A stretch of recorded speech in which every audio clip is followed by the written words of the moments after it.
Hello students, welcome all of you. आज बच्चों दीक्षालय institute में हम जो टॉपिक पढ़ेंगे वो बच्चों हम पढ़ेंगे ज्योमेट्रिक प्रोग्रेशन। तो लास्ट क्लास में बच्चों हमने डिस्कस करा था कि sum of GP, sum of n terms of GP क्या होता है। आज बच्चों हम बात करेंगे सम ऑफ इनफाइनाइट जीपी। तो आज का बच्चों जो हमारा टॉपिक है वो है सम ऑफ इनफाइनाइट जीपी। अब बच्चों इनफाइनाइट जीपी की बात करेंगे तो इनफाइनाइट जीपी क्या होती है। इनफाइनाइट जीपी का मतलब होता है कि बच्चों नंबर ऑफ टर्म्स यहां पे इनफाइनाइट है यानी फाइनाइट नहीं है, तो यहां पर हम नंबर ऑफ टर्म्स को बच्चों गिन नहीं सकते। अब अगर नंबर ऑफ टर्म्स को हम गिन नहीं सकते तो नंबर ऑफ टर्म्स को बच्चों हम कितना मान के चलते हैं, इनफाइनाइट, यानी कंटिन्यूएशन में चलते ही जा रहे हैं, वो कोई खत्म ही नहीं हो रहे हैं। तो अगर हमें इनफाइनाइट जीपी का सम निकालना है तो हम कैसे निकालेंगे। तो देखिए बच्चों यहां पर हमने कंसिडर करी एक GP A R square, A r cube. इसी तरीके से बच्चों ये इनफाइनाइट तक जा रही है यानी कहीं खत्म तो होगी नहीं। अब बच्चों यहां पे दो कंडीशन निकल कर आएंगी। पहली कंडीशन निकल कर आएगी कि जो आर की वैल्यू है मॉड आर की 1 से छोटी होगी, और सेकंड कंडीशन निकल कर आएगी कि मॉड आर की वैल्यू या तो 1 होगी या उससे बड़ी होगी। अब ये कंडीशन मैंने क्यों ली बच्चों, देखिए अगर मॉड आर की वैल्यू 1 से छोटी है इसका मतलब आर की वैल्यू -1 से 1 के बीच में लाई कर रही है। अब आर की वैल्यू -1 से 1 के बीच में लाई कर रही है, इसका मतलब जो जीपी होगी बच्चों वो डिक्रीजिंग होगी। क्या होगी? डिक्रीजिंग जीपी होगी, यानी हर आगे आने वाला टर्म पहले वाले टर्म से छोटा होगा, क्योंकि आर की वैल्यू जो है वो 1 से छोटी है। 1 से छोटी है बच्चों तो मल्टीप्लाई होगा, जैसे मान लीजिए पहले 4 है, अब आर 1/2 हो गया तो अगला 2 आएगा, फिर 1 आएगा, यानी कि जो आगे टर्म्स आएंगे तो इनफाइनाइट वाला जो टर्म्स होगा वो बच्चों नियरली इक्वल टू 0 होगा, तो हम सम निकाल सकते हैं बच्चों उस केस में। तो यहां पे बच्चों इस केस में जो एसएन निकालने का फॉर्मूला होता है यानी सम निकालने का, एसएन तो लिखेंगे नहीं बच्चों, हम यहां पे सम लिख सकते हैं क्योंकि नंबर ऑफ टर्म्स तो यहां पे इनफाइनाइट है बच्चों। तो सम का फॉर्मूला हो जाएगा a/1 - r। ए बच्चों यहां पर जो है वो फर्स्ट टर्म ऑफ जीपी है, आर बच्चों जो है वो कॉमन रेशियो है, और सम बच्चों जो डिनोट कर रहा है वो कर रहा है सम ऑफ इनफाइनाइट जीपी।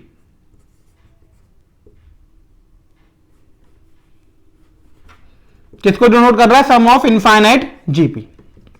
इतनी बात आपको समझ में आई बच्चों। अब मान लीजिए कि आर की वैल्यू 1 है या उससे बड़ी है, मान लीजिए कि आर की वैल्यू 1 भी है बच्चों, तो ए कोई एक क्वांटिटी होगी कांस्टेंट, अगर मैं उसको इनफाइनाइट टाइम्स जोड़ूंगा तो ए इंटू इनफाइनाइट हो जाएगा बच्चों, तो भी इन्फिनिटी आएगा। और अगर आर की वैल्यू 1 से बड़ी यानी पहला टर्म बच्चों कितना है? 2 है।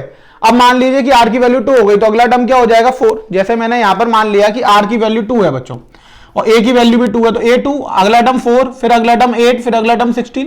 तो जो इनफाइनाइट वाला टर्म होगा बच्चों वो इनफाइनाइट ही हो जाएगा। अगर आप इनफाइनाइट में कुछ भी जोड़ेंगे तो बच्चों क्या आ जाएगा? इनफाइनाइट आ जाएगा। तो बच्चों ये इंक्रीजिंग होगी सबसे पहली बात तो हम यहां पे लिख देंगे कि इंक्रीजिंग होगी बच्चों जीपी। और यहां पर एक चीज हो जाएगी कि जो सम निकल कर आएगा वो डायरेक्टली कितना निकल कर आएगा? इनफाइनाइट निकल कर आएगा। तो जब भी आपसे बच्चों इनफाइनाइट जीपी का सम पूछा जाएगा तो इनफाइनाइट जीपी के सम में सबसे पहले आपको यह देखना पड़ेगा कि जो टर्म्स हैं उससे आप ये चेक करिएगा कि जो आर की वैल्यू है वो 1 से छोटी है या 1 या उससे बड़ी है। अब आर की वैल्यू अगर 1 से छोटी हो रही है यानी पॉजिटिव और नेगेटिव में भी -1 से 1 के बीच में आ रही है, तो हम बच्चों सम का फॉर्मूला लगा देते हैं a/1 - r वाला, जहां पर a फर्स्ट टर्म हो जाता है और r कॉमन रेशियो, डायरेक्ट हमारे पास सम ऑफ निकल आता है इनफाइनाइट जीपी। लेकिन आर की वैल्यू बच्चों अगर 1 से बड़ी हो जाती है तो बच्चों सम जो होता है वो कितना हो जाता है? इनफाइनाइट हो जाता है। वो मैंने आपको बता दिया क्यों, क्योंकि मान लीजिए कि सीरीज इंक्रीजिंग है तो 2, 4, 6, 8 अगर हम इनफाइनाइट तक टर्म्स को बढ़ाते ही जाएंगे तो अगर इंक्रीजिंग है तो एक टाइम ऐसा आएगा कि जो लास्ट वाला टर्म है यानी इनफाइनाइट वाला टर्म है वो इनफाइनाइट हो जाएगा। अब इनफाइनाइट में जब आपको जोड़ेंगे बच्चों तो सम कितना निकल कर आएगा? उस केस में सम इन्फिनिटी ही निकल कर आएगा। इतनी बात आपको समझ में आई बच्चों। तो जब आप सम ऑफ इनफाइनाइट जीपी करेंगे तो आपको ध्यान रखना है कि आर की वैल्यू पर डिपेंडेंसी होगी। आर की वैल्यू 1 से छोटी है तो सम निकलेगा a/1 - r से, और आर की वैल्यू अगर 1 से बड़ी है तो आप सम कितना लिखे आएंगे? सम लिखे आएंगे इनफाइनाइट। क्लियर हुआ बच्चों? अब देखिए बच्चों ये तो आपके पास हो गया कि आपने पढ़ लिया कि थ्योरेटिकल क्या होता है। अब बच्चों हम प्रैक्टिकली बात करते हैं कि कैसे क्वेश्चन अराइज होते हैं इस टॉपिक पर और उन्हें आप कैसे सॉल्व करेंगे। क्योंकि हम जब भी मैथ में कुछ पढ़ते हैं तो बच्चों उसका एक ही मीनिंग होता है कि उससे रिलेटेड न्यूमेरिकल सॉल्व हो जाए। अगर उससे रिलेटेड न्यूमेरिकल सॉल्व हो रहे हैं इसका मतलब है कि हमारा थ्योरी पढ़ना सही हुआ, और रिलेटेड अगर न्यूमेरिकल सॉल्व नहीं हो रहे तो बच्चों थ्योरी करने का कोई फायदा ही नहीं है। लेकिन थ्योरी पढ़ना जरूरी क्यों है बच्चों? क्योंकि न्यूमेरिकल प्रॉब्लम्स जो बेस्ड होती है वो किस पर होती हैं? थ्योरी पर। अब थ्योरी जब आप पढ़ेंगे तो आप बेसिक से चालू करिए हमेशा, बिल्कुल जीरो से, क्योंकि बेसिक वाली जो थ्योरी होती है अक्सर बच्चों से छोड़ देते हैं और क्वेश्चन वहीं से बनता है बच्चों।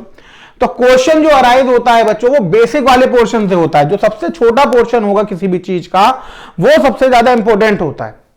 एक तो फॉर्मूला हो गया बच्चों, अगर हमें फॉर्मूला पता है तो डायरेक्ट हम फॉर्मूला पुट कर सकते हैं, लेकिन जब हम फॉर्मूला पुट करेंगे तो फॉर्मूले पुट करने में भी हमें कंडीशन चेक करनी पड़ती है। जैसे अभी हमने यहां पे देखा था कि हमारे पास इनफाइनाइट जीपी तो थी, लेकिन इनफाइनाइट जीपी बच्चों दो तरीके की बन रही थी। एक तो बन रही थी इंक्रीजिंग और एक बन रही थी डिक्रीजिंग, यानी एक में आर की वैल्यू क्या थी, 1 से बड़ी थी, और एक में आर की वैल्यू 1 से छोटी थी। तो अगर आपको यही पता नहीं है, मान लीजिए कि इंक्रीजिंग जीपी आई बच्चों 2, 4, 8 आ गई, तो आपको अगर फॉर्मूला आपने लगा दिया a ओवर 1 माइनस आर, तो आंसर तो आ ही जाएगा बच्चों। क्यों आ जाएगा? क्योंकि मान लीजिए कि a की वैल्यू 2 मान लिया आपने, r की वैल्यू भी 2 मान ली, तो 2, 4, 8, 16। अब उसने कहा इनफाइनाइट जीपी, अब आपने कंडीशन नहीं पड़ी होती तो आप s का फॉर्मूला लगाते a ओवर 1 माइनस आर, तो 2 ओवर 1 माइनस 2, तो -2 आंसर आ जाता बच्चों। आंसर तो आ गया, आप पेपर में लिखे आते कि सम कितना हो गया, -2 हो गया। पर क्या ये सम सही है बच्चों? बिल्कुल भी नहीं है। क्यों?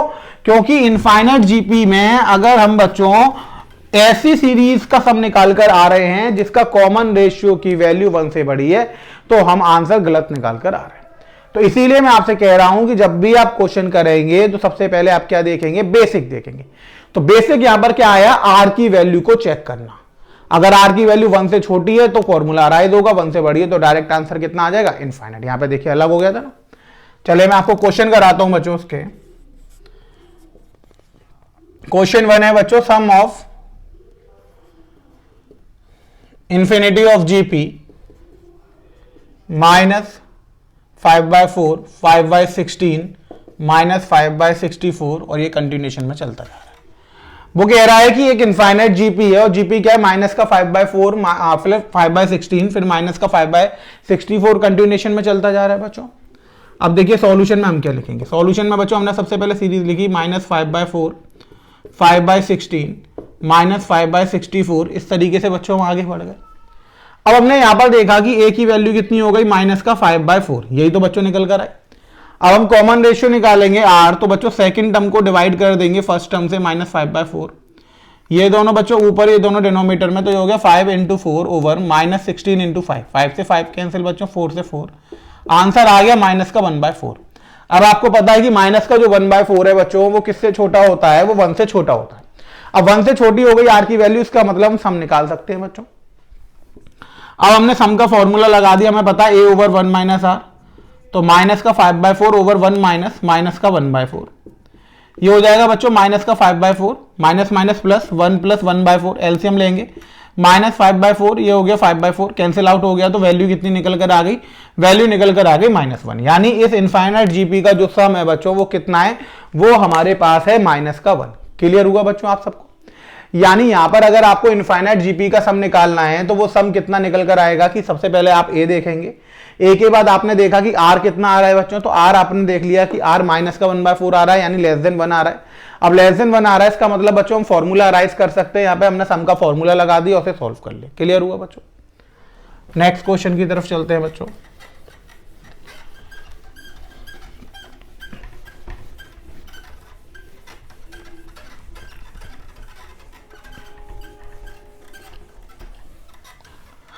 देखिए बच्चों नेक्स्ट क्वेश्चन बच्चों इसी से रिलेटेड मैं आपको बताता हूं, बहुत ही इंपॉर्टेंट क्वेश्चन है, आप ध्यान से देखिएगा बच्चों।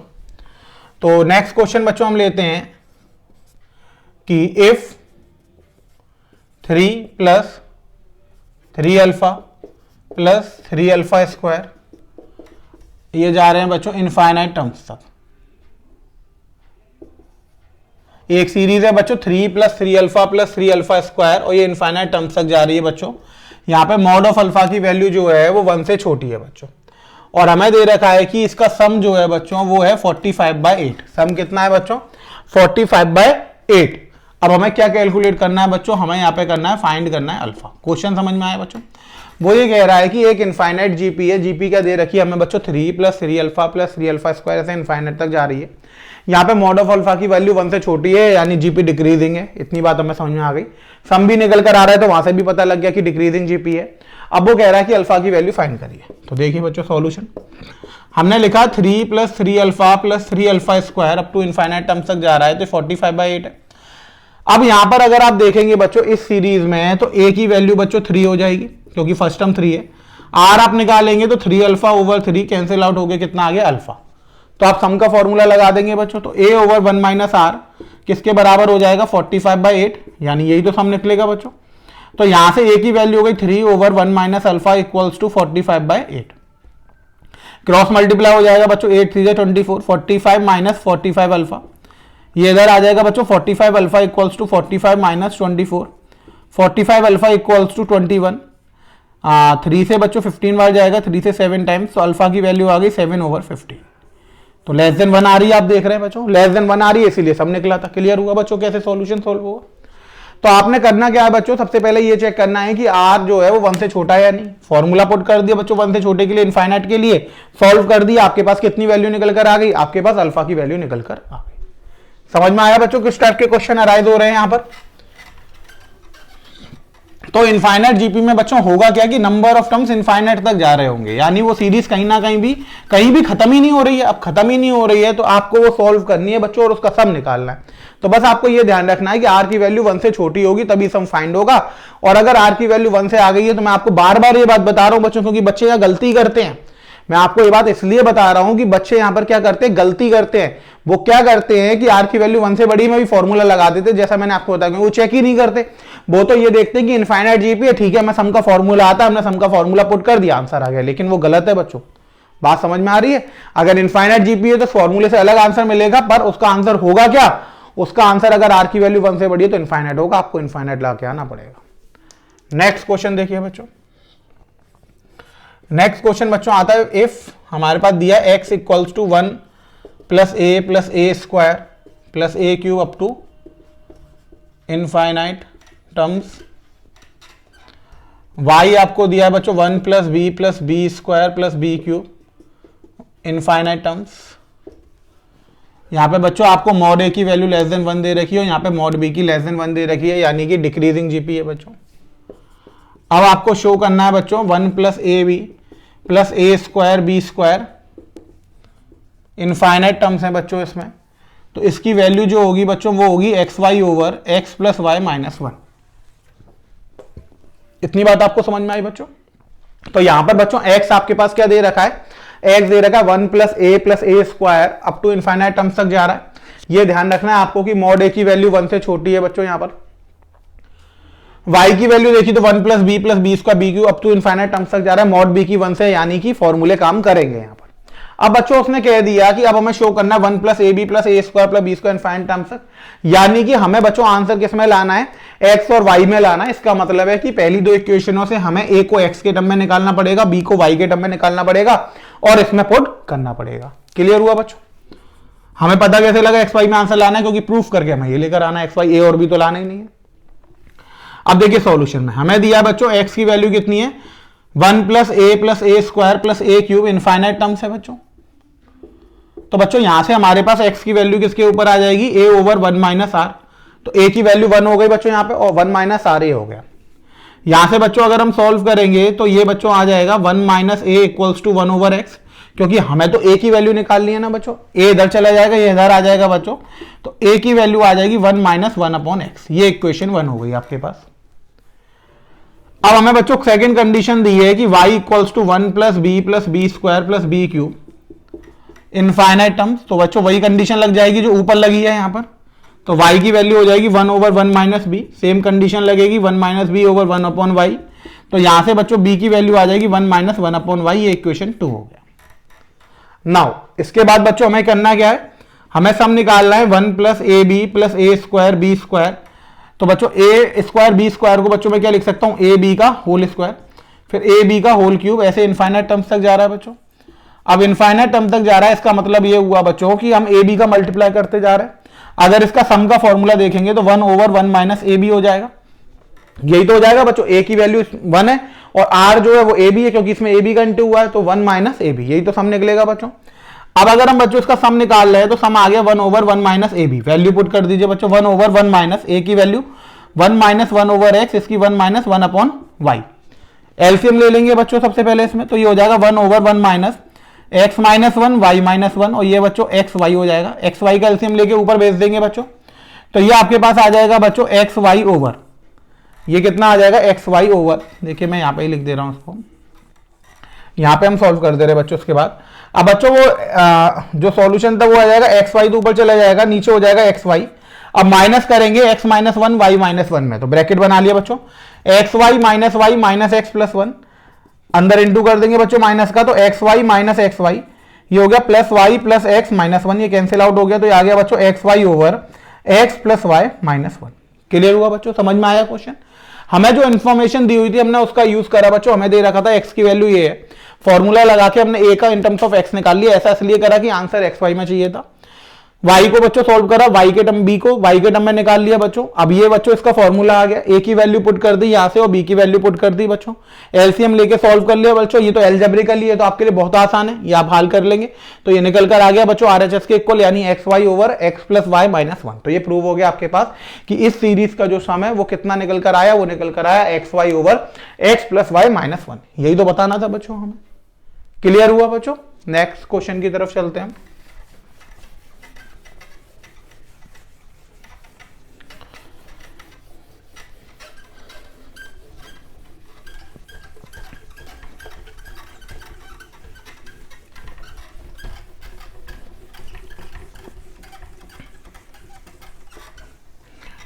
अब देखिए बच्चों नेक्स्ट क्वेश्चन बहुत इंपॉर्टेंट है, देखिए आप उसे ध्यान से देखिएगा।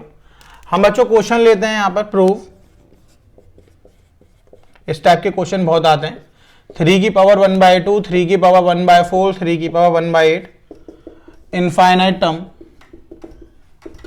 Equals to 3। एक सीरीज दी है बच्चों पावर में, और हमें ये दिखाना है कि इसकी जो वैल्यू आएगी वो किसके इक्वल आएगी, 3 के इक्वल आएगी। अब देखिए हम कैसे करेंगे बच्चों, हमने एलएचएस ले लिया बच्चों। एलएचएस हमें क्या दिया था, 3 की पावर 1/2, 3 की पावर 1/4, 3 की पावर 1/8, और इनफाइनाइट टर्म थे बच्चों, कितने थे, इनफाइनाइट टर्म। आप देखेंगे कि ये सब 3 की पावर में लग रहे हैं बच्चों, तो आपको पता है कि बेस अगर सेम होता है तो पावर ऐड हो जाती है, 1/2, 1/4, 1/8, और इनफाइनाइट टर्म चला जाएगा बच्चों। अब बच्चों आप यहां पर देखेंगे कि 1/2, 1/4, 1/8 जीपी फॉर्म होगा, यानी हर एक में 1/2 का इंटू होता जा रहा है। देखिए 1/2 में इंटू हुआ 1/2। अब आप यहां पे बच्चों लेट कर लीजिए कि 1/4 plus 1/2 plus 1/4 plus 1/8 up to infinite term जो है वो आपके पास एस के इक्वल है। किसके इक्वल है, एस के। ये इक्वेशन 1 मान लिया, इसको एस मान लिया। अब एस की वैल्यू देखेंगे तो बच्चों ये हो गई 1/2 प्लस 1/4 प्लस 1/8 कंटिन्यूएशन में चलती जा रही है। ए की वैल्यू 1/2 आ गई, आर निकाला बच्चों तो 1/4 ओवर 1/2 कैंसिल हो गया, तो ये भी 1/2 आ गया। अब यहां से आप सम का फॉर्मूला देखेंगे तो ए ओवर 1 माइनस आर, तो 1/2 ओवर 1 माइनस 1/2, तो 1/2 ओवर 1/2, तो वैल्यू कितनी आ गई 1। Put in equation 1। अब आपने क्या करा था, यहां पे इतने को ही तो एस माना था, इक्वेशन 1 में पुट कर देंगे बच्चों, तो ये आ जाएगा 3 की पावर 1, यानी क्या निकल कर आ जाएगा 3 इक्वल्स टू आर एच। आई बात समझ में? तो जब भी इस टाइप के क्वेश्चन आएंगे कि आप एक वैल्यू की पावर कंटिन्यूएशन में चलती जा रही होगी, तो आप क्या करेंगे कि अगर अलग अलग देखेंगे तो ना तो ये जीपी बन रही ना एपी बन रही, आप क्या करिए कि बेस कॉमन ले लीजिए, पावर को ऐड कर दीजिए, अब ये जीपी बन गई बच्चों। एक अलग से उसे एस मानकर हमने सॉल्व कर दिया, वैल्यू यहां पे पुट कर दी, इस पूरे की वैल्यू 1 आई थी, तो 3 की पावर 1 की वैल्यू कितनी आ गई, 3 आ गई, आरएचएस के इक्वल हो गया बच्चों। क्लियर हुआ बच्चों? नेक्स्ट क्वेश्चन देखते हैं बच्चों।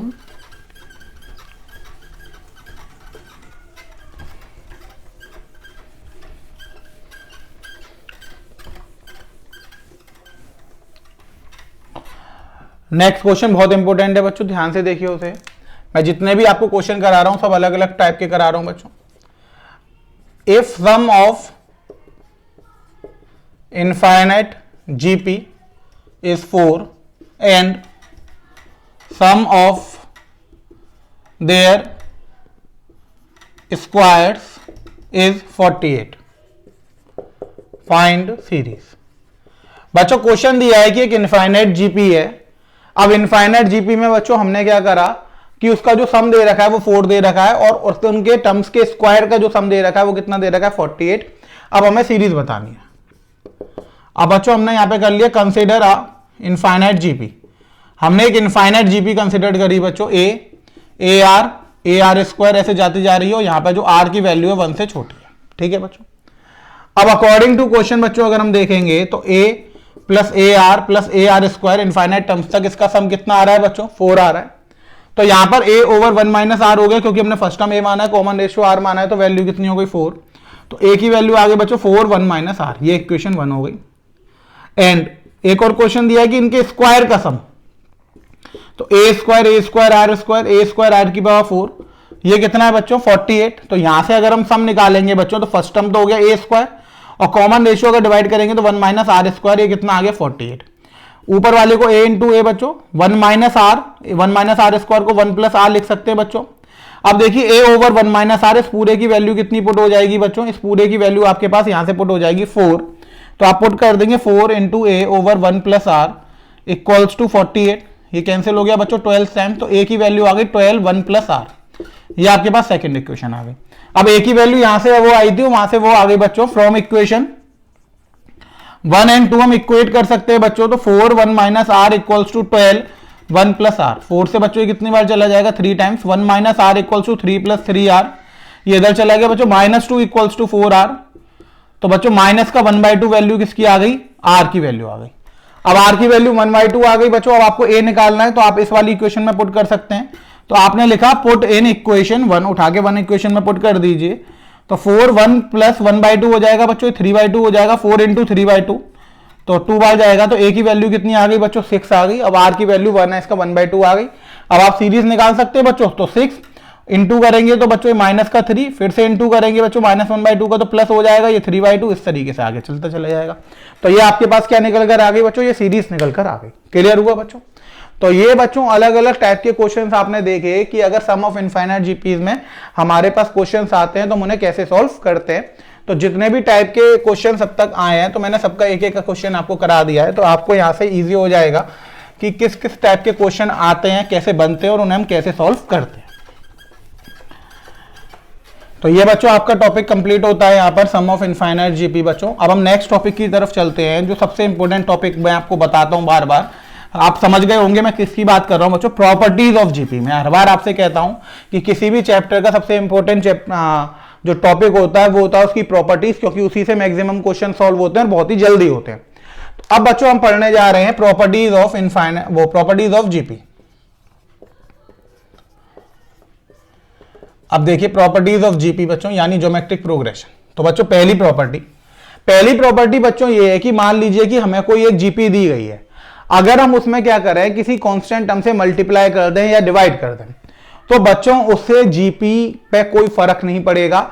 जो सीक्वेंस पहले जीपी में था अब भी वह जीपी में ही रहेगा बच्चों, और उसका कॉमन रेशियो भी सेम रहेगा। यानी अगर हमारे पास एक सीक्वेंस दे रखा है ज्योमेट्रिक प्रोग्रेशन में, अगर हम उसे किसी कांस्टेंट से मल्टीप्लाई या डिवाइड कर दें, उससे उस सीक्वेंस पर कोई भी इफेक्ट नहीं पड़ता, वो फिर भी जीपी में ही रहता है, और कॉमन रेशियो भी उसका क्या रहता है बच्चों, सेम रहता है। तो बच्चों इसको हम कैसे लिखेंगे, if all the terms of a GP is multiplied और divide by a non zero constant, then it remains in a GP with same common ratio। अब देखिए मैं आपको प्रूफ करके बताता हूं बच्चों। एक सीरीज ली हमने ए आर क्यूब, ऐसे बच्चों ए आर की पावर n-1, n टर्म्स की बच्चों हमने जीपी ले ली। अब यहां पर हमने मल्टीप्लाई बाय 2 कर दिया बच्चों। कॉमन रेशियो यहां पे कितना है बच्चों, कॉमन रेशियो आर, तो ये बच्चों हो जाएगा 2a r square 2a r cube 2a r की पावर n-1। तो भी बच्चों ये जीपी में ही रहेगा, और इसका बच्चों जो कॉमन रेशियो है वो आर ही रहेगा। क्यों, क्योंकि जब डिवाइड करेंगे तो 2 से 2 क्या होता चला जाएगा, कैंसिल होता चला जाएगा। जैसे सेकंड टर्म को आप डिवाइड करिए फर्स्ट टर्म से बच्चों, तो 2a ओवर 2a 2a से 2a कट जाएगा, क्या बच जाएगा, r बच जाएगा। यानी कि मल्टीप्लाई और डिवाइड करने से जीपी की सीरीज पर कोई भी इफेक्ट नहीं पड़ता है। जो हमारे पास बाद में सीरीज आती है वो भी जीपी में ही रहती है, और उसका कॉमन रेशियो वही होता है जो ओरिजिनल जीपी का होता है, यानी जो आर था वो आर ही रहेगा। क्लियर हुई बच्चों? नेक्स्ट प्रॉपर्टी पे चलते हैं बच्चों, प्रॉपर्टी नंबर 2, द रेसिप्रोकल्स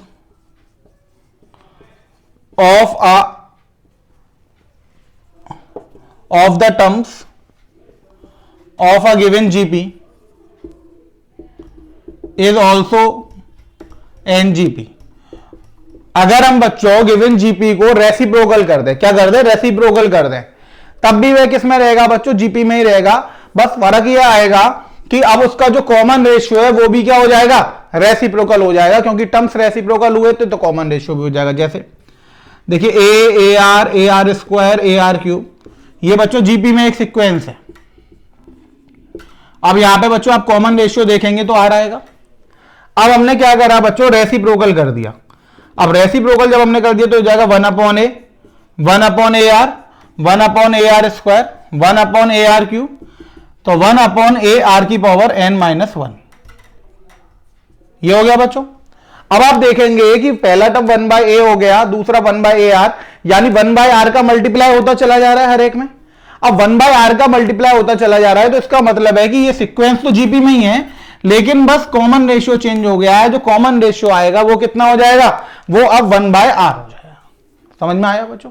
तो पहले जो कॉमन रेशियो आर था वो भी रेसिप्रोकल हो जाएगा। यानी अगर हम एक सीरीज में रेसिप्रोकल करते हैं सारे टर्म्स को, तो वहां से जो नेक्स्ट सीरीज निकल कर आती है आफ्टर रेसिप्रोकल वो जीपी में ही होती है, और कॉमन रेशियो भी क्या हो जाता है बच्चों? कॉमन रेशियो भी रेसिप्रोकल हो जाता है। इतनी बात समझ में आई बच्चों? थर्ड है बच्चों, if each term of a GP, if each term of a GP is raised to a same power, यानी अगर हम हर एक टर्म पे सेम पावर लगा दें, देन रिजल्टिंग सीक्वेंस, अब जो रिजल्टिंग सीक्वेंस मिलेगा ना बच्चों, is also an GP. Resulting sequence भी क्या होगा बच्चों? इज ऑल्सो अ जीपी, वो भी एक जीपी होगा with common ratio raised to that power. समझिए आप दोबारा मैं क्या कहना चाह रहा हूं बच्चों? यहां पर हम ये कह रहे हैं कि हमारे पास एक सीक्वेंस है वो जीपी में है। अब सीक्वेंस अगर जीपी में है तो हमने क्या करा? हर एक टर्म को सेम पावर से रेज्ड कर दिया। तो बच्चों जो रिजल्टिंग सीक्वेंस आएगा वो जीपी में होगा। फर्क क्या होगा बच्चों? फर्क ये होगा कि जो उसका कॉमन रेशियो था वो भी उस पावर से रेज्ड हो जाएगा। जैसे हमने एक सीक्वेंस माना बच्चों ए आर स्क्वायर, ऐसे चलता जा रहा है बच्चों, ये जीपी में है और कॉमन रेशियो आर। अब हमने क्या करा? पावर के कर दी, ए की पावर के, ए आर की पावर के, ए आर स्क्वायर की पावर के, हर एक टर्म को पावर से कर दिया बच्चों रेस्ट के से, यानी के 2 3 4 कुछ भी हो सकता है, 1/2 1/3। तो अब जो रिजल्टिंग सीक्वेंस आएगा वो भी बच्चों किसमें होगा? जीपी में। बस उसका जो कॉमन रेशियो आएगा बच्चों वो क्या हो जाएगा? वो हो जाएगा आर की पावर के, यानी कॉमन रेशियो भी क्या हो जाएगा? उस पावर से रेज्ड हो जाएगा। क्लियर हुई बच्चों? तीनों प्रॉपर्टीज तीनों एक ही से रिलेटेड है। आप ऐसा मानिए कि जैसे एक सीक्वेंस दे रखा है, अगर उसमें कुछ भी मल्टीप्लाई डिवाइड करेंगे तो कॉमन रेशियो में कोई इफेक्ट नहीं आएगा, रिजल्टिंग जीपी में ही रहेगा। सेकंड हमने देखा कि अगर हम रेसिप्रोकल कर रहे हैं तो बच्चों रिजल्टिंग सीक्वेंस आ रहा है वो जीपी में आ रहा है, लेकिन रिजल्ट अगर हम यहाँ पे रेसिप्रोकल कर रहे हैं तो जो कॉमन रेशियो है वो भी क्या हो जाएगा? रेसिप्रोकल हो जाएगा। थर्ड बच्चों अगर हम देखेंगे कि एक सीक्वेंस अगर जीपी में है बच्चों और उसका कॉमन रेशियो आर है, अगर हम उसके हर एक टर्म को पावर के रेज्ड कर रहे हैं, के पावर से रेज्ड कर रहे हैं, तो जो रिजल्टिंग सीक्वेंस आएगा वो भी बच्चों किस में आएगा? जीपी में आएगा, और उसका जो कॉमन रेशियो है वो भी किससे रेज्ड हो जाएगा? वो भी पावर के से रेज्ड हो जाएगा। इतनी बात आपको समझ में आई बच्चों?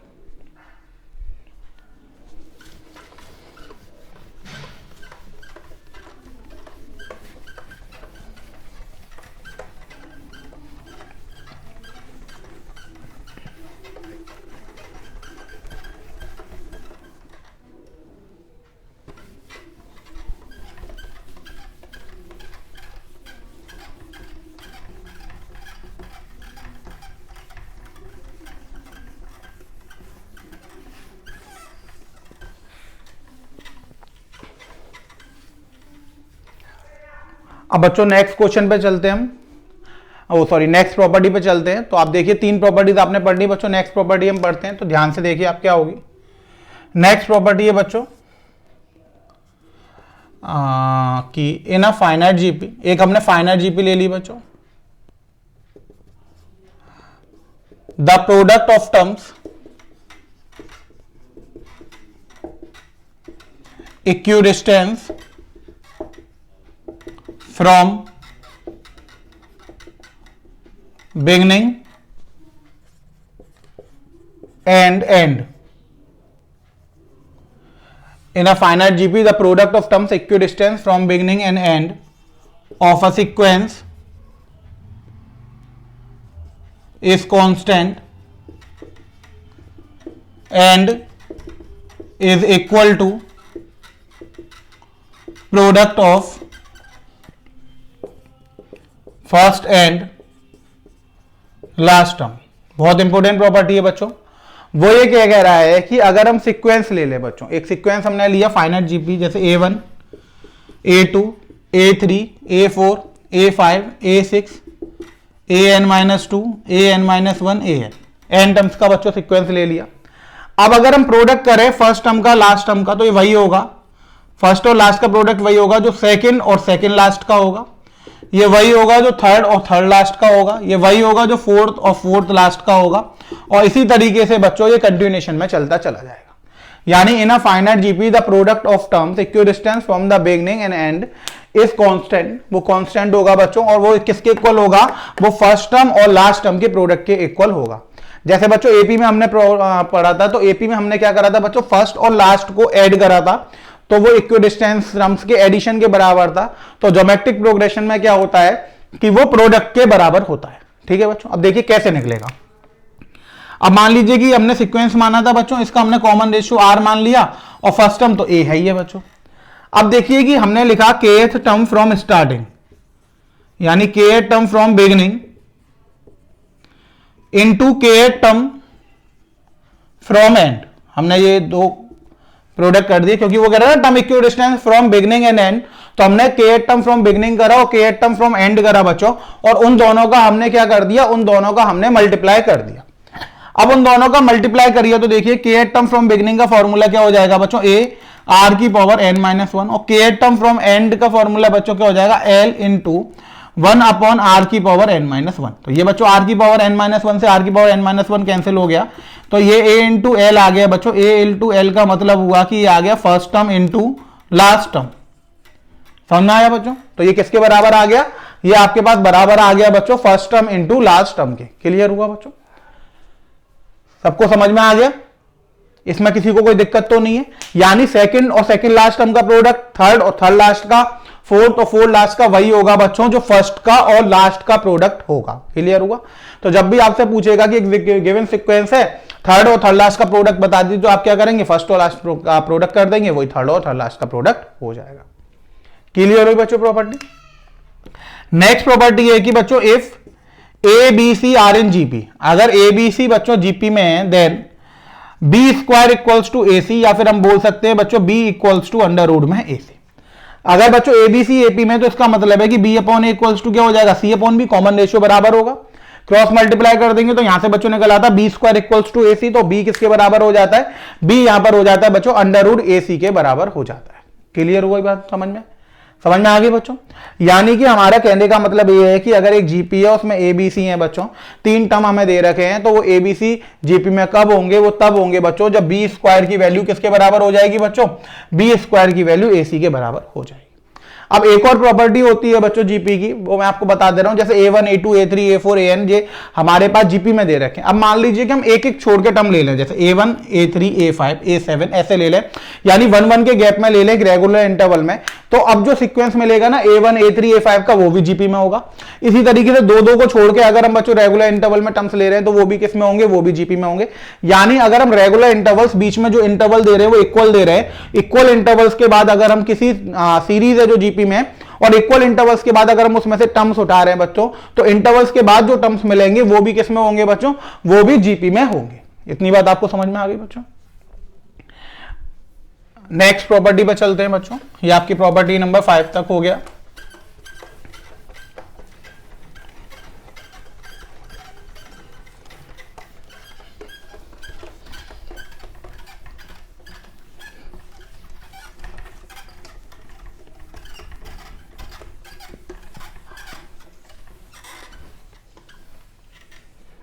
अब नेक्स्ट प्रॉपर्टी देखिए बच्चों, प्रॉपर्टी नंबर 6।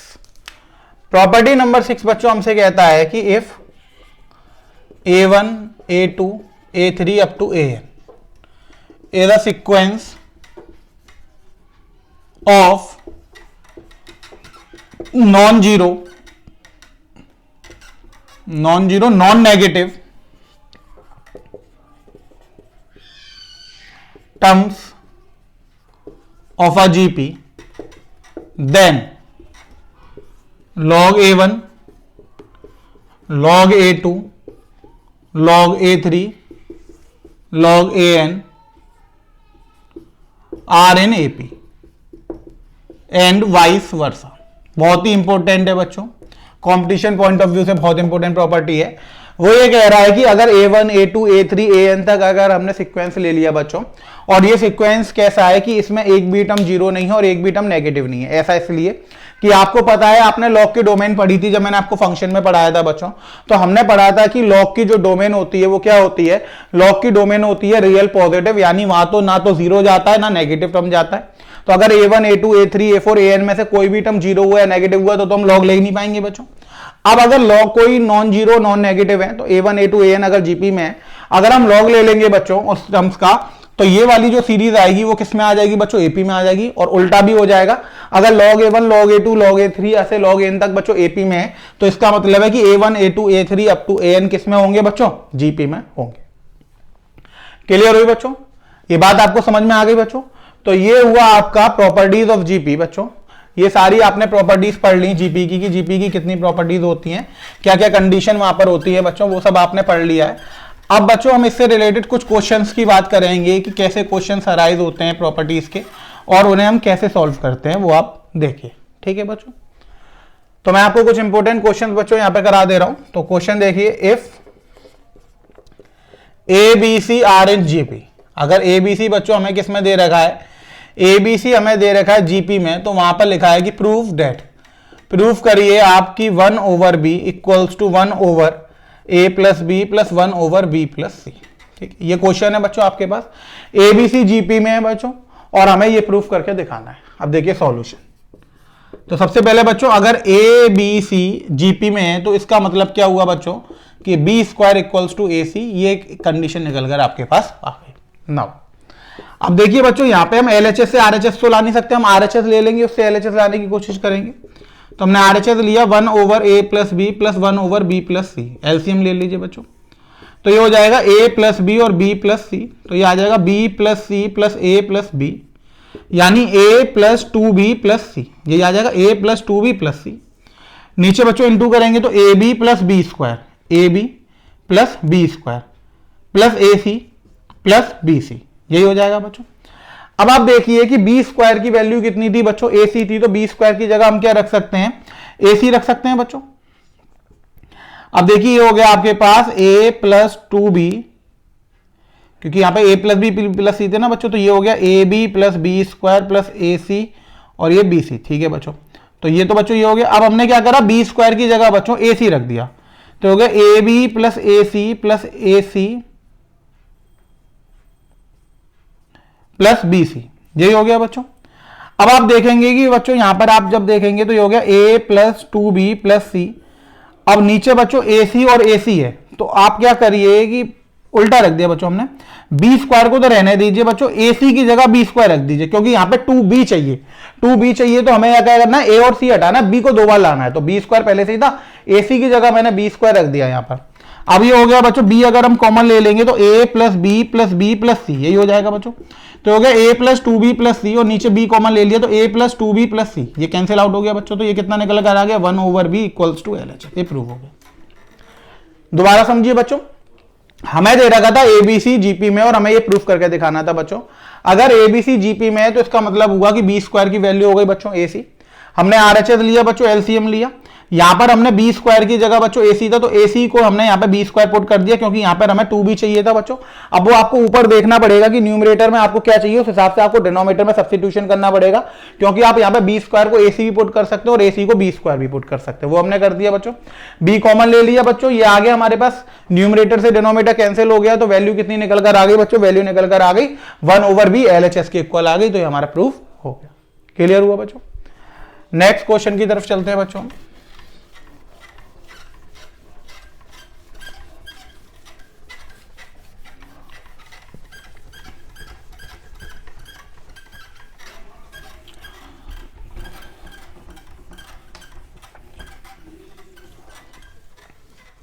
अब नेक्स्ट क्वेश्चन बच्चों प्रॉपर्टीज ऑफ जीपी पर देखिए हम क्या देखेंगे। तो बच्चों अब हम कुछ क्वेश्चन थोड़ा सा मैं मॉडिफाइड करता हूं, ये तो बहुत इजी सा क्वेश्चन था, ठीक है, आपको क्लियरली समझ में आ गया होगा। अब जनरली कैसे क्वेश्चंस आते हैं वो मैं आपको बताता हूं। बच्चों हम यहां पर क्वेश्चन लेते हैं कि क्वेश्चन में हमने मानते हैं कि इफ, अब हम 4 ले लेते हैं, if A B c comma d are in GP, अगर ये जीपी में है तो बच्चों फिर प्रूफ, उसने कहा कि प्रूफ करके दिखाइए कि a square plus B square plus c square into में है बच्चों b square plus c square plus d square equals to a B plus b c plus c d का होल स्क्वायर। क्वेश्चन समझ में आया बच्चों? क्वेश्चन ये कह रहा है कि ए बी सी डी 4 है और ये चारों नंबर्स किस में है बच्चों? जीपी में। तो हमें अब एलएचएस और आरएचएस को इक्वल प्रूफ करके दिखाना है बच्चों, ठीक है। अब देखिए solution, let first term be a and common ratio be r. अब हमने बच्चों कॉमन रेशियो कितना मान लिया? आर मान लिया। फर्स्ट टर्म कितना हो गया? ए। तो बच्चों ए की वैल्यू तो ए ही हो गई, बी की वैल्यू कितनी हो गई? ए आर, सी की वैल्यू हो गई ए आर स्क्वायर और डी की वैल्यू हो गई ए आर क्यूब, क्योंकि एपी में थे बच्चों, वो सॉरी जीपी में थे, जीपी में थे तो ए आर स्क्वायर और ए आर क्यूब, इतना निकल कर आ गया बच्चों। अब हमने एलएचएस लिया, सबसे पहले एक एक करके सॉल्व करेंगे बच्चों, एलएचएस को अलग आरएचएस को अलग। तो a square plus B square plus c square और यहां पे लिखा b square plus c square plus d square, value put कर दीजिए। तो ए स्क्वायर आर की पावर 4, क्योंकि इसका स्क्वायर करेंगे, ये हो गया बच्चों ए स्क्वायर आर की पावर 4 प्लस ये हो जाएगा आपका ए स्क्वायर आर की पावर 6। अब इसमें से क्या कॉमन आ जाएगा बच्चों? ए स्क्वायर, तो ये हो जाएगा 1 plus r square plus r की पावर 4। इसमें से a square r square common आ जाएगा तो 1 plus r square plus r की पावर 4। तो बच्चों ये हो गया आपके पास ए की पावर 4 आर स्क्वायर, ए की पावर 4 आर स्क्वायर, क्योंकि ए स्क्वायर हो गया बच्चों, और 1 plus r square plus r की पावर 4 का होल स्क्वायर। इतनी बात आपको समझ में आ गई। ये तो आपने एलएचएस निकाल लिया बच्चों। अब आप निकालेंगे यहां पर आरएचएस। आरएचएस क्या दे रखा है आपको? A B plus b c plus c d का होल स्क्वायर, ये दे रखा है बच्चों। वैल्यू पुट कर दीजिए, ए की value a into a r plus A r into a are square plus A R square into a r cube whole square. तो ये हो गया बच्चों a square r plus A square r cube plus A square r की power 5 whole square. A square r इसमें से बाहर ले लेंगे आप, तो यहां पे बचेगा 1 प्लस ए स्क्वायर बाहर आ गया तो आर स्क्वायर आर की पावर 4। अब बच्चों आप देखेंगे इस पूरे का होल स्क्वायर बच रहा है, ये स्क्वायर से बाहर आ जाएगा बच्चों, तो ए स्क्वायर ए की पावर 4 आर स्क्वायर, ये हो जाएगा 1 plus r square plus r की पावर 4 का होल स्क्वायर। अब यहां से बच्चों आप देखिए कि एलएचएस इक्वल्स टू क्या आ गया? आरएचएस आ गया। एलएचएस इक्वल्स टू आरएचएस आ गया, तो बच्चों ये हो गया हेंस प्रूफ, यानी जो हमें प्रूफ करना था वो हमने प्रूफ करके दिखा दिया। आई बात समझ में? तो जब भी ऐसे क्वेश्चन आएंगे बच्चों एबीसीडी वाले और आपको एलएचएस इक्वल टू आरएचएस करना पड़ेगा, तो आप क्या करिए, कॉमन रेशियो को आर मान लीजिए, वहां से इजी पड़ जाता है, ये टर्म्स को हम सब्स्टिट्यूट कर देते हैं।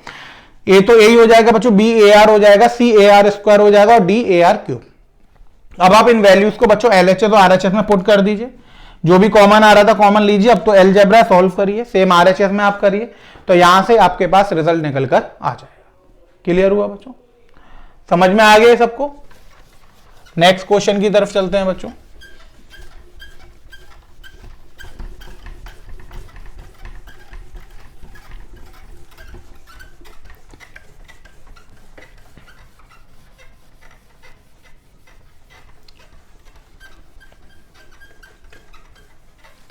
ये सबको क्लियर हो गया बच्चों? तो ये बहुत ही इंपॉर्टेंट क्वेश्चन है बच्चों प्रॉपर्टीज को लेकर, तो मुझे लगता है सब आपको क्लियर होते जा रहे होंगे बच्चों, यहां कोई दिक्कत आ नहीं रही होगी। अब नेक्स्ट क्वेश्चन लेते हैं बच्चों। नेक्स्ट क्वेश्चन लेते हैं बच्चों हम कि if a comma b comma c are in GP. अब यहां पे बच्चों ए बी सी जो है वो किस में दे रखा है आपको? ए बी सी आपको दे रखा है कि ए बी सी किस में? जीपी में है बच्चों। तो आपको प्रूफ करना है बच्चों कि a square B square c square 1 over a cube plus 1 over b cube plus 1 over c cube equals to किसके बराबर होगा? A cube plus B cube plus c cube के बराबर होगा। इतनी बात आपको समझ में बच्चों?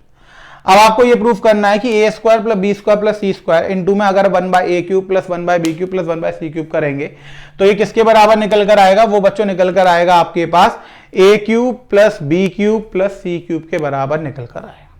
अब देखिए लेट, वही सब बच्चों लेट कर लिया हमने। फर्स्ट टर्म को बच्चों हमने क्या मान लिया? a। LHS प्रूफ करना है ना बच्चों। और कॉमन रेशियो को बच्चों आप क्या मान लो? कॉमन रेशियो को आप मान लो r। अब बहुत आसान हो जाएगा। देखिए फर्स्ट टर्म a तो a ही हो गया बच्चों, b हो गया आपके पास AR और c हो गया आपके पास AR स्क्वायर। अभी तक तो यहां पे कोई दिक्कत नहीं है। अब आप सबसे पहले LHS उठाओ बच्चों। LHS था आपके पास a square b square c square 1/a³ plus 1/b³ plus 1/c³। Value put कर दो। a स्क्वायर हो गया बच्चों, ये हो गया a स्क्वायर r स्क्वायर, ये हो गया a स्क्वायर r की power 4 1/a³ plus 1/a³ r³ plus 1/a³ और r की पावर 6। इतना ही हो गया बच्चों। अब आप क्या करिए कि यहां पर इस पूरे का अंदर एक एक टर्म में मल्टीप्लाई कर दीजिए। ये a स्क्वायर a की पावर 6 और ये r की पावर 2 और r की पावर 4 कितना हो गया? r की पावर 6। तो बच्चों ये हो गया a की पावर 6 r की पावर 6। नीचे से हम सबसे पहले a³ कॉमन ले लेते हैं तो थोड़ा सा इजी पड़ जाएगा। 1/1 प्लस 1/r³ प्लस 1/r की पावर 6, यही हो जाएगा बच्चों a की पावर 3। अब अंदर मल्टीप्लाई करिए तो a³ r की पावर 6 प्लस a³ r की power 6 over r³ plus a³ r की पावर 6 ओवर r की पावर 6। ये कैंसिल आउट हो गया बच्चों, ये हो गया r³। अब ये आपके पास आ गया a³ r की power 6 plus a³ r³ plus a³। इतना ही आ गया बच्चों। अब इसको आप ऐसे लिख सकते हैं बच्चों AR स्क्वायर का होल क्यूब, क्योंकि a³ r की पावर 6 है ना, तो AR स्क्वायर का होल क्यूब। इसको आप लिख सकते हैं बच्चों AR का क्यूब और इसको आप लिख सकते हैं a का क्यूब। तो AR स्क्वायर बच्चों वैल्यू किसकी थी? c। सब्स्टिट्यूट कर दी आपने c³, AR थी b की और ये a³। तो ये बच्चों हो गया a³ plus b³ plus c³ equals to क्या आ गया बच्चों? इक्वल्स टू आ गया RHS। तो यहां से बच्चों हम LHS लेकर चले और क्या लेकर आ गए? RHS लेकर आ गए। आप अगर ऐसा नहीं करना चाह रहे तो बच्चों इसको यहां पे छोड़ दीजिए। आप RHS में क्या करिए बच्चों? वैल्यू पुट कर दीजिए। RHS में आप वैल्यू पुट कर देंगे तो वहां से भी सॉल्व हो जाएगा। यानी ऐसी कोई नीड नहीं है कि आप LHS लेकर चलिए RHS लेकर आइए। आप ऐसा भी कर सकते हैं कि RHS में वैल्यू सब्स्टिट्यूट कर सकते हैं बच्चों और LHS इक्वल टू RHS कर इस क्वेश्चन को सॉल्व कर सकते हैं। क्लियर हुआ बच्चों? आपको समझ में आया बच्चों ये प्रॉपर्टीज के क्वेश्चन कैसे आते हैं? बहुत ही इंपॉर्टेंट क्वेश्चन है बच्चों, ये बहुत अराइज होते हैं एग्जाम्स में।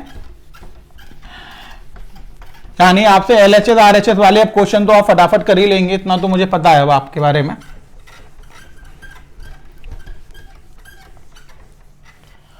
अब नेक्स्ट क्वेश्चन देखिए बच्चों, नेक्स्ट क्वेश्चन क्या होगा? अब नेक्स्ट क्वेश्चन बच्चों है, हमने लिया if A B C R in AP। A B C किस में है बच्चों? AP में। And X, Y, Z R in GP। हमें कंडीशन दे रखी है बच्चों कि जो A B C है वो किस में है बच्चों? वो AP में। और X, Y और Z किस में है बच्चों? वो GP में। शो। अब हमें बच्चों शो करना है X की power V minus C, Y की power C minus A, Z की power A minus B equals to 1। अब हमें ये शो करके दिखाना है। अब देखिए बच्चों सॉल्यूशन। अब सबसे पहले बच्चों हमें दे रखा है कि A B C R in AP। अगर A B C AP में तो 2B की वैल्यू कितनी हो गई बच्चों? A plus C। ये पहली इक्वेशन आ गई। अब हमें दिया बच्चों X Y Z R in GP। तो इससे क्या होता है भैया? Y square equals to x z, यानी Y की वैल्यू क्या हो गई? अंडर रूट में एक्स जेड। ये इक्वेशन 2 हो गई। यही हो गई बच्चों। अब हम क्या करेंगे? इसका LHS लेके चलेंगे बच्चों और RHS लेकर आएंगे। तो देखिए हमने LHS ले लिया बच्चों। LHS हमें दिया था बच्चों X की power V minus C, Y की power C minus A, Z की पावर A माइनस B। अब सबसे पहले हम यहाँ पे Y की वैल्यू पुट कर देंगे अंडर रूट में एक्स जेड, यानी एक्स जेड की पावर 1/2। तो हमने लिख दिया X की पावर V माइनस C। यहाँ पर हमने लिख दिया बच्चों एक्स जेड की power 1/2 whole power C minus A, Z की पावर A माइनस B। और यहाँ पर आ गया बच्चों यूजिंग इक्वेशन 2। हमने सेकंड इक्वेशन का यहाँ पर यूज कर लिया। अब ये हो गया बच्चों X की पावर B माइनस C, ये हो गया एक्स जेड। बच्चों पावर हाफ है तो मल्टीप्लाई हो जाएगी बच्चों। एक्स जेड की power C minus A over 2 और Z की पावर A माइनस B। अलग अलग कर लेंगे बच्चों।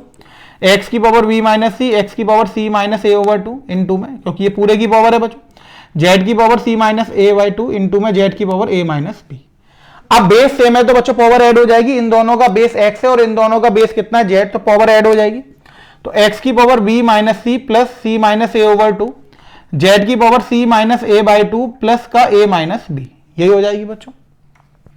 अब देखिए अब अगर हम पावर को बच्चों ऐड करेंगे तो क्या होगा, देखिए अब एलसीएम ले लेंगे तो बच्चों ये एक्स की पावर हो जाएगा 2b minus 2c, 2b minus 2c plus c minus a over 2, और जेड की पावर बच्चों क्या हो जाएगा c माइनस ए प्लस 2a माइनस का 2b ओवर 2, 2 का एलसीएम हो गया बच्चों। इतनी बात आपको समझ में आ गई। अब इसको आप सॉल्व करके लिखेंगे तो x की power 2b 2c minus a over 2, z की पावर बच्चों क्या हो जाएगी c प्लस ए माइनस 2b ओवर 2। इतनी बात आपको समझ में आ गई बच्चों। अब देखिए कि आपने एक कंडीशन देखी थी फर्स्ट वाली कि 2b की वैल्यू कितनी थी a प्लस सी, तो हम 2b की वैल्यू यहां पे पुट कर देंगे तो x की power a plus c minus a over 2, z की पावर बच्चों c प्लस ए था तो c प्लस ए की जगह हम क्या रख सकते हैं 2b, तो 2b माइनस 2b ओवर 2, और यहां पर आ जाएगा बच्चों यूजिंग इक्वेशन फर्स्ट, ये सब कैंसिल हो गया बच्चों। ये आ गया x की पावर 0 इंटू जेड की पावर 0, किसी की भी पावर 0 की वैल्यू कितनी होती है 1, तो RHS के बराबर आ गया बच्चों। तो यहां पर हम LHS लेकर चले तो RHS लेकर आ गए, तो बच्चों ये प्रूफ हो गया। आई समझ में आप बात। यहां पे हमें दे के रखा था, दोबारा समझिए, हमें दे रखा था बच्चों ABC किसमें, AP में तो 2b equals to a plus c पहली equation, x y z GP में बच्चों तो जीपी में y square equal to x z, तो वाई की वैल्यू आ गई अंडर रूट में एक्स जेड। अब हमने लिखा एक्स की power b minus c, y की पावर सी माइनस सी, ये बच्चों सबसे पहले हमने वाई की वैल्यू एक्स जेड रूट में एक्स जेड यानी एक्स जेड की पावर 1/2, पावर मल्टीप्लाई हो गई, अलग अलग कर लिया, बेस सेम थे तो बच्चों पावर ऐड हो गई, पावर में एलसीएम लेके ये इतना आ गया। अब हमने इक्वेशन 1 का यूज करा, 2b की जगह a प्लस सी रख दिया बच्चों यहां पर, और यहां पे a प्लस सी की जगह 2b, ये कैंसिल आउट हो गया बच्चों, पावर 0 हो गई। अगर किसी की पावर 0 होती है तो वैल्यू 1 होती है, तो 1 निकल कर आ गया, यानी RHS के इक्वल निकल कर आ गया। तो ये बच्चों थे प्रॉपर्टीज ऑफ जीपी के क्वेश्चन। तो आज आपने दो इंपॉर्टेंट टॉपिक पढ़े बच्चों, सम ऑफ इनफाइनाइट जीपी और प्रॉपर्टीज ऑफ जीपी। तो आज की क्लास हम ये रोकते हैं। Thank you students.